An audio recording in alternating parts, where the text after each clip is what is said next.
दूसरा दिन, दूसरा अध्याय। देवी जी का प्रादुर्भाव हुआ, महिषासुर की सेना का वध। ऋषि बोले, प्राचीन काल में देवी देवता तथा दैत्यों में पूरे 100 वर्ष तक युद्ध होता रहा। उस समय दैत्यों का स्वामी महिषासुर था एवं देवताओं का इंद्र था। उस संग्राम में देवताओं की सेना महाबली दैत्यों से हार गई। तब सभी देवताओं को जीतकर महिषासुर इंद्र बन बैठा। तब हारकर सभी देवता ब्रह्मा जी को अग्रणी बनाकर वहां गए जहां विष्णु तथा शंकर विराज रहे थे। वहां पर देवताओं ने महिषासुर के सभी उपद्रव एवं अपने पराभव आदि का पूरा वृतांत कह सुनाया। उन्होंने कहा कि महिषासुर ने तो सूर्य, अग्नि, पवन, चंद्रमा, यम तथा वरुण इत्यादि अन्य सभी देवताओं के अधिकार छीन लिए हैं। स्वयं ही सबका अधिष्ठाता बन बैठा है। उसने सभी देवताओं को स्वर्ग से निकाल दिया। महिषासुर महादुरात्मा है। देवता पृथ्वी पर मृत्यु की भांति विचर रहे हैं। उसके वध का कोई उपाय कीजिए। इस प्रकार मधुसूदन तथा महादेव जी ने देवताओं के वचन सुने। तब क्रोध से उनकी भौहें तन गई। तब भगवान विष्णु के मुख से एक महान तेज प्रकट हुआ। इसी प्रकार ब्रह्मा तथा शंकर के मुख से तेज प्रकट हुआ। दूसरे इंद्र आदि देवताओं के शरीर से भी महान तेज प्रकट हो आया। सभी तेज मिलकर एक हो गए। वह तेज इतना उग्र था जैसे कि जलता हुआ पहाड़ हो। देवताओं ने देखा कि उसकी ज्वालाएं में सभी तरफ फैल रही हैं। जब वह एक हुआ तो नारी के रूप में आ गया। महादेव जी ने इस तेज से उनका मुख प्रकट हुआ। यम के तेज से उनके केश हुए। विष्णु के तेज से उस देवी की भुजाएं प्रकट हुई। चंद्रमा से दोनों स्तन, इंद्र के तेज से उसका कटी प्रदेश, वरुण के तेज से जंघा व अरुस्थल, पृथ्वी के तेज से नितंबों का प्रादुर्भाव हुआ। ब्रह्मा के तेज से दोनों चरण, सूर्य के तेज से चरणों की उंगलियों, वसुओं के तेज से हाथों की उंगलियां, कुबेर के तेज से नासिका का आविर्भाव हुआ। उनके दांत प्रजापति के तेज से प्रकट हुए। अग्नि के तेज से 3 नेत्र हुए। संध्याओं के तेज से दोनों भौहें, वायु के तेज से दोनों कान उत्पन्न हुए। इसी प्रकार समस्त देवताओं के तेज द्वारा भगवती का प्रादुर्भाव हुआ। इस प्रकार सभी देवताओं के तेज पुंज से प्रकट हुई देवी जी को देखकर महिषासुर से पीड़ित समस्त देवता प्रसन्न हुए। महादेव ने देवी को अपने त्रिशूल से शूल निकाल कर दे दिया। श्री विष्णु जी ने अपना सुदर्शन चक्र प्रकट करके दिया। वरुण ने शंख तथा अग्नि ने उसे शक्ति दी। मारुत ने उन्हें धनुष दिया और बाणों से भरपूर 2 तरकस दी थी। देवराज इंद्र ने अपने वज्र से वज्र पैदा करके दिया। फिर सहस्त्र नेत्र इंद्र ने ऐरावत हाथी से घंटा दिया। यमराज ने काल दंड से दंड प्रदान किया। सागरपति ने रुद्राक्ष माला अर्पित की। ब्रह्मा ने कमुंडली भेंट किया। सूर्य ने भगवती के भी रोम कूपों में अपनी किरणें प्रदान की। काल ने तलवार और उत्तम ढाल अर्पण की। क्षीर सागर ने हार तथा सभी कभी न पुराने होने वाले 2 वस्त्र भेंट किए।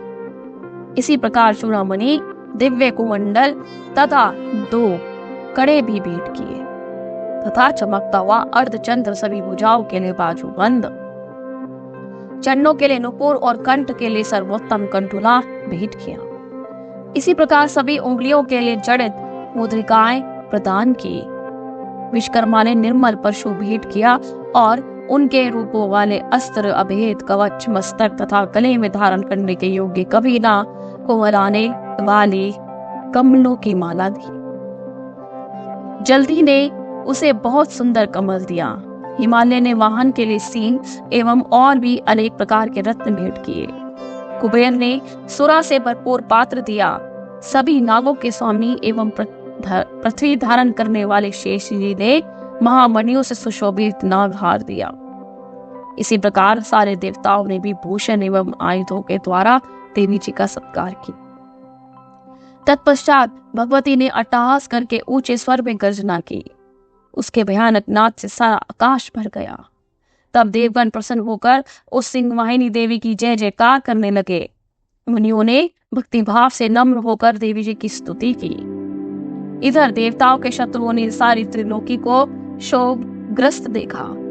तब तो वे अपनी सारी सेना को कवच आदि से तैयार कराकर अस्त्र शस्त्र लेकर छट खड़े हुए। महिषासुर क्रोध में आकर बोला, अरे ये क्या हो रहा है? इतना कहकर सभी दैत्यों ने के साथ घिरकर उस सिंहनाद की ओर भागा। वहां जाकर उसने तीनों लोगों को अपने तेज से प्रकाशित करती हुई देवी को देखा। उस देवी के चरणों के भार से पृथ्वी दबी जा रही थी। माथे के किरीट मुकुट से आकाश पर रेखाएं पड़ती जा रही थी और उसके धनुष की टंकार से सातों पाताल शोकग्रस्त थे और हजारों बाजुओं से भी सभी दिशाओं को ढककर देवी खड़ी हुई थी। देवी जी के साथ उन दैत्यों का युद्ध आरंभ हो गया। नाना प्रकार के अस्त्र शस्त्रों के प्रहारों से दसों दिशाएं भर गई। महिषासुर का सेनापति उस समय चिक्षुर नामक का एक महान दैत्य था। देवी जी के साथ उसी का युद्ध होने लगा। इसी प्रकार अन्य दैत्यों को तथा चतुरंगिनी सेना को साथ लेकर चावन भी युद्ध करने लगा।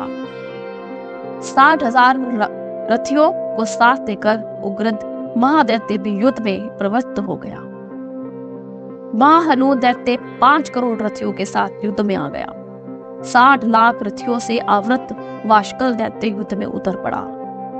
पारिवारिक दैत्य हाथी एवं घोड़ों के अनेकों सवारों के समूह से घिरा हुआ रथियों के साथ लाकर देवी जी के साथ युद्ध करने लगा।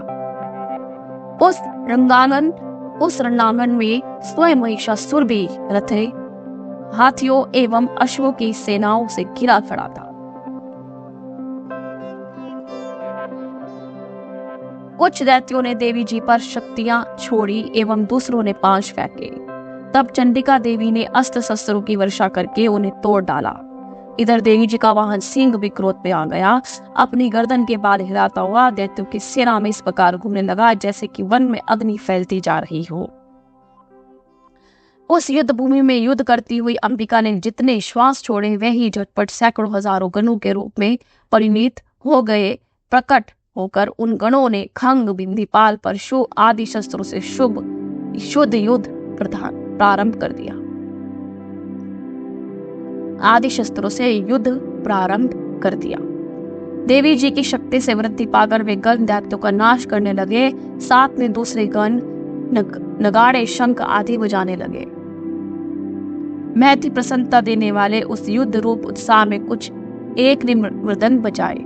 तब देवी जी ने त्रिशूल, गदा और शक्तियों की वर्षा से तलवार आदि शस्त्रों से सैकड़ों महान असुर मार डाले और दूसरे कितने ही दैत्यों को घंटा के भय प्रदान से मूर्छित करके मार गिराया। मरे दैत्यों को पांच से बांधकर पृथ्वी पर घसीट डाला। कितने तो गदा की चोट से घायल होकर पृथ्वी पर सो गए। मुसलों के प्रहार से कई एक रुधिर वमन करने लगे एवं कई एक शूल द्वारा वक्षस्थल फट जाने से पृथ्वी पर सो गए। कितने ही दैत्य बाणों की वर्षा द्वारा युद्ध करते हुए प्राण छोड़ते गए। कितने ही दैत्यों की भुजाएं कट गई, कितनों की ग्रीवाएं छिन्न भिन्न हो गई। कई दैत्यों के सिर कट गए, कुछ मध्य से विदीर्ण हो गए। कुछ दैत्यों की जंघाएं कट गई, वे पृथ्वी पर गिर गए और कुछ एक दैत्यों को तो एक भुजा, एक आंख, एक पांव वाला करके 2 टुकड़े कर डाला। मार मार कर गिराए हुए रथी, हाथी, घोड़े एवं असुरों की लाशों के द्वारा जहां महायुद्ध हो रहा था वहां की पृथ्वी इस प्रकार भर गई जैसे वहां आना जाना बहुत कठिन हो गया।